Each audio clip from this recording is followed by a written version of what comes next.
조갑제 TV 시청자 여러분 안녕하십니까? 2025년 2월 19일 새벽 4시입니다. 어제 밤에 있었던 대선 후보 4사람의 TV 토론은 매우 흥미로웠습니다.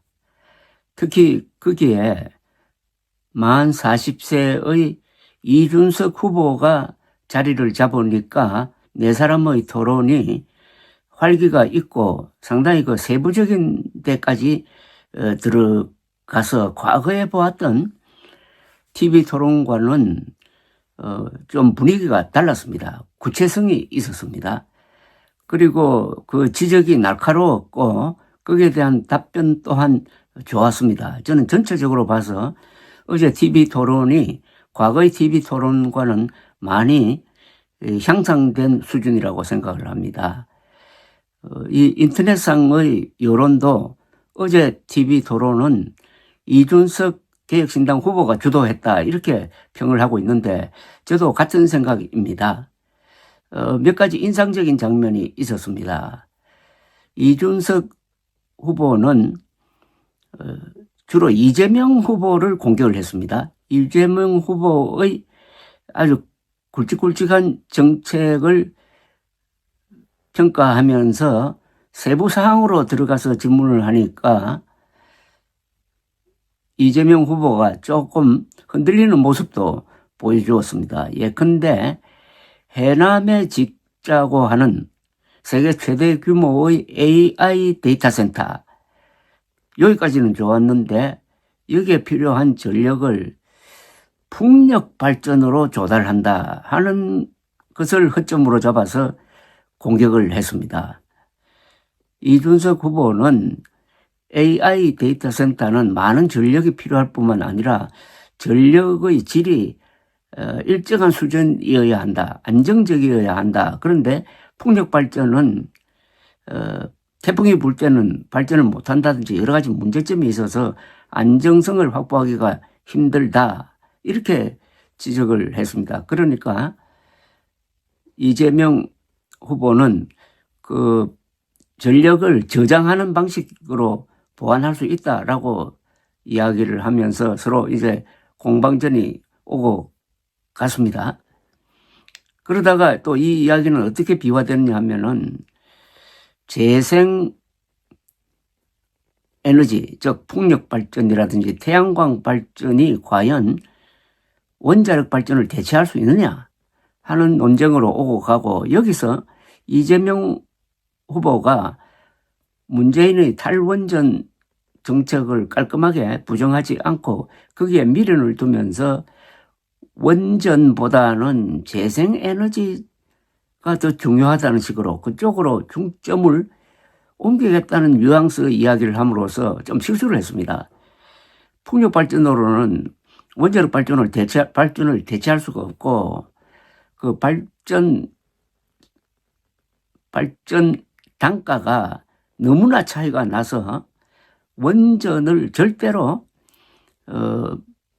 폐기는 물론이고 줄일 수 없다는 것이 이미 입증이 됐는데 거기에 미련을 가지면서 재생에너지 쪽을 옹호를 하니까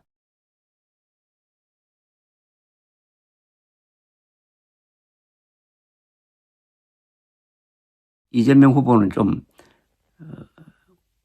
수세적이었습니다. 이준석 후보는 또 호텔 경제학이라는 말을 어제 하나 만들었습니다. 호텔 경제학, 어제 텔레비전 토론을 본 분들은 도대체 호텔 경제학이 뭐냐라고 아마 인터넷으로 검색을 할 건데 저도 처음 들었습니다. 요즘은 어느 호텔에 투숙을 하겠다고 예약을 하고 돈을 내면은 그 돈이 그 지역사회에서 돌고 돌아서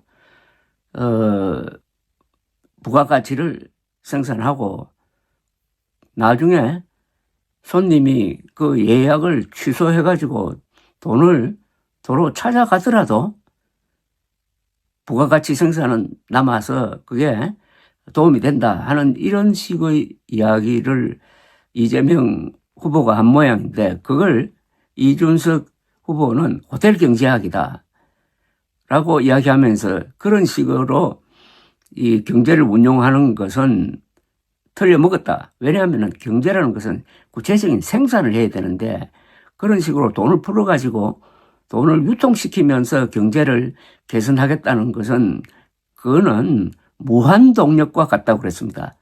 그 말 하나로 딱 정리가 되었습니다. 호텔 경제학을 무한 동력으로 비유했습니다. 무한 동력이라는 것은 주로 물로 동력을 만들 수 있다는 겁니다. 가끔 그런 엉뚱한 계산을 해가지고 언론사를 찾아오는 좀 괴짜들이 들어 있습니다.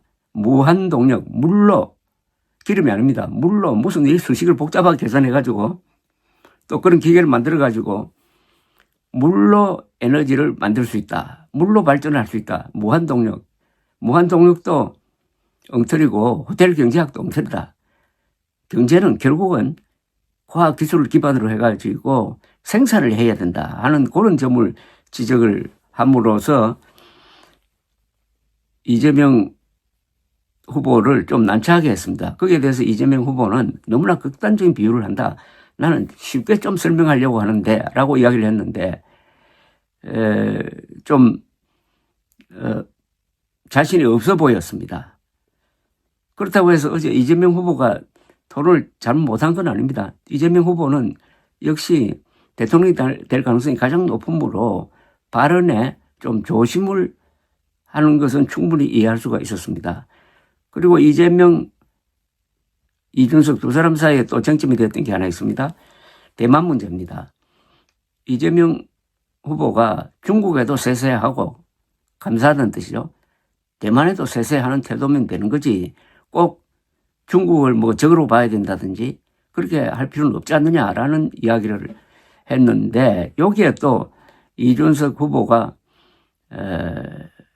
개입을 해가지고 과거의 이재명 후보 발언을 이야기를 하면서 그러면은 나중에 중국과 대만이 무력 충돌을 할 때 어느 편에 서겠느냐 이렇게 묻습니다.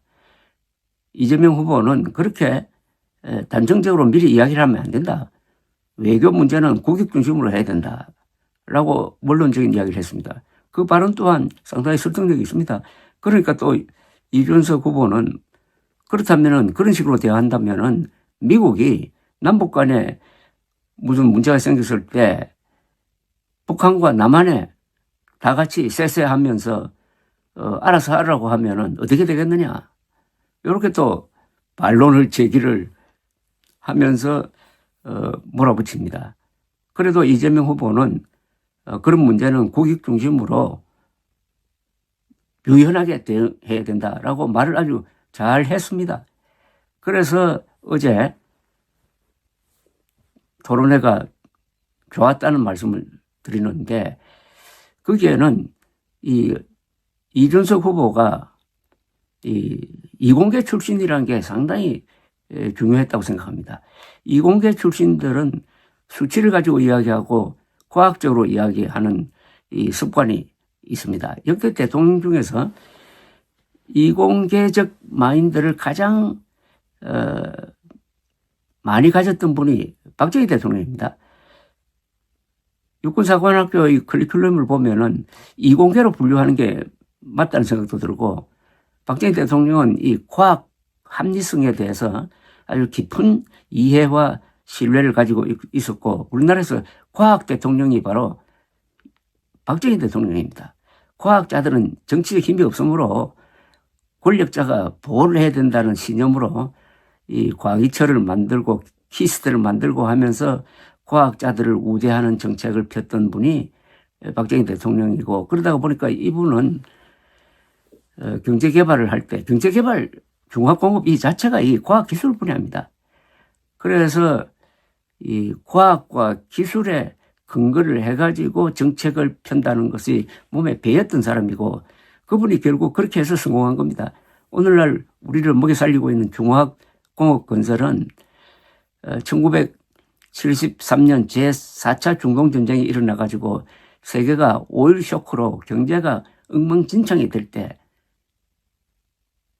박정희 대통령은 벌려놓은 중화공업건설을 접지 않고 계속 밀어붙였던 것입니다.